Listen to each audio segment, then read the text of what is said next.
Assalamualaikum warahmatullahi wabarakatuh. Perkenalkan, nama saya Cidil Gojati Prasetyo Membekas, asal pendaftaran Sulawesi Tengah NPP 30898 dari kelas D5. Pada kesempatan kali ini saya akan menjelaskan materi dari pelayanan publik yang diampu oleh dosen Pak Silverius Teseran SSTP MAP. Yang pertama, pengertian dan ruang lingkup pelayanan publik. Pengertian dan ruang lingkup pelayanan publik adalah isu yang banyak dibahas dalam ilmu administrasi publik.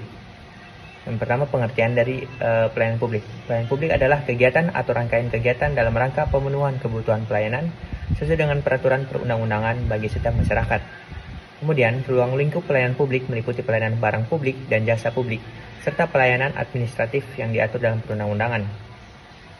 Pelayanan publik, kita sebagai pelayan publik itu wajib senang melayani, bukan untuk senang dilayani. Sesuai dengan perkataan Pak Presiden, pelayanan publik adalah wajah konkret kehadiran negara dalam kehidupan masyarakat sehari-hari.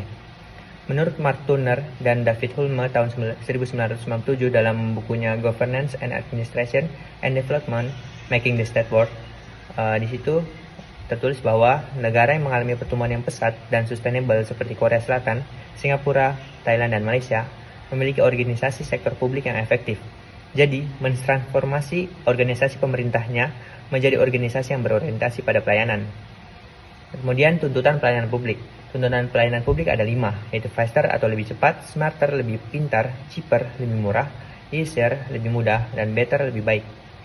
Kegiatan dalam rangka pemenuhan kebutuhan pelayanan sesuai dengan peraturan perundang-undangan bagi setiap warga negara dan penduduk atas barang, jasa, dan atau pelayanan administratif yang disediakan oleh penyelenggaraan publik. Ini adalah pengertian dari pelayanan publik menurut UU nomor 25 tahun 2009. Nah, seperti yang saya jelaskan pertama, ruang lingkup pelayanan publik itu ada 3, yaitu barang, jasa, dan administratif. Barang. Berdasarkan peraturan pemerintah nomor 27 tahun 2014 tentang pengelolaan barang milik negara atau daerah, menurut peraturan pemerintah nomor 27 tahun 2014, sebagaimana diubah dengan peraturan pemerintah nomor 28 tahun 2020, barang milik negara atau BMN adalah semua barang yang dibeli atau diperoleh atas beban anggaran pendapatan dan belanja negara atau APBN atau berasal dari perolehan lainnya yang sah. Dari sini terdapat pertanyaan, hibah apakah termasuk dalam BMN atau barang milik negara? Ya, hibah termasuk dalam barang milik negara. Dalam peraturan pemerintah nomor 27 tahun 2014 tentang pengelolaan barang milik negara dan atau daerah menyebutkan bahwa hibah merupakan salah satu cara pemindah tanganan BMN yang sudah tidak digunakan lagi oleh satuan kerja untuk barang yang kondisinya masih baik. Jadi hibah termasuk dalam BMN.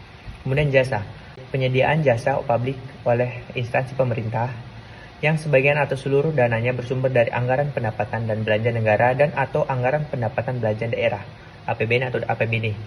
Penyediaan jasa publik oleh suatu badan usaha yang modal pendiriannya sebagian atau seluruhnya bersumber dari kekayaan negara dan atau kekayaan daerah yang dipisahkan.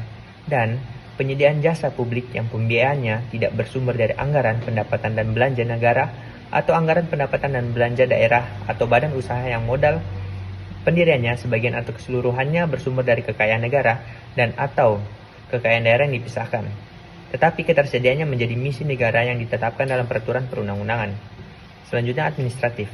Tindakan administratif pemerintah yang diwajibkan oleh negara dan diatur dalam peraturan perundang-undangan dalam rangka mewujudkan perlindungan pribadi, keluarga, kehormatan, martabat, dan harta benda warga negara. Selanjutnya, jenis layanan. Di sini terdapat 34 jenis layanan. Yang pertama sampai terakhir itu layanan konsultasi dan layanan administrasi. Anda bisa membacanya sendiri, terdapat 34 layanan di sini.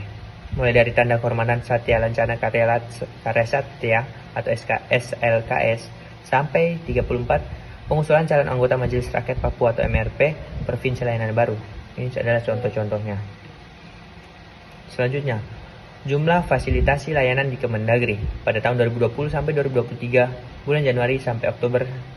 Yang pertama, pada layanan administrasi pada tahun 2020 memiliki jumlah fasilitas yang paling rendah dibandingkan dengan tahun 2023. Sebaliknya, pada layanan konsultasi pada tahun 2020 jumlah fasilitasnya atau laporannya lebih tinggi pada tahun 2020 dibanding dengan tahun 2021. Selanjutnya, peraturan perundang-undangan lingkup pelayanan publik. Dasar hukum dalam lingkup pelayanan publik diatur dalam UU nomor 25 tahun 2009 tentang pelayanan publik, dan kemudian peraturan pemerintah nomor 96 tahun 2012 tentang pelaksanaan undang-undang Selanjutnya, Peraturan Pemerintah Nomor 2 Tahun 2018 tentang Standar Pelayanan Minimal. Kemudian, perkembangan paradigma model pelayanan publik. Paradigma pelayanan publik terdapat 3, yaitu Old Public Administration, New Public Administration, New Public Service. Prinsip dan standar pelayanan publik. Standar pelayanan. Standar pelayanan adalah tolak ukur yang dipergunakan sebagai pedoman penyelenggaraan pelayanan dan acuan penilaian kualitas pelayanan sebagai kewajiban dan janji penyelenggaraan kepada masyarakat dalam rangka pelayanan yang berkualitas, cepat, mudah, terjangkau, dan terukur. Sekian dari saya, mohon maaf jika ada salah kata. Terima kasih.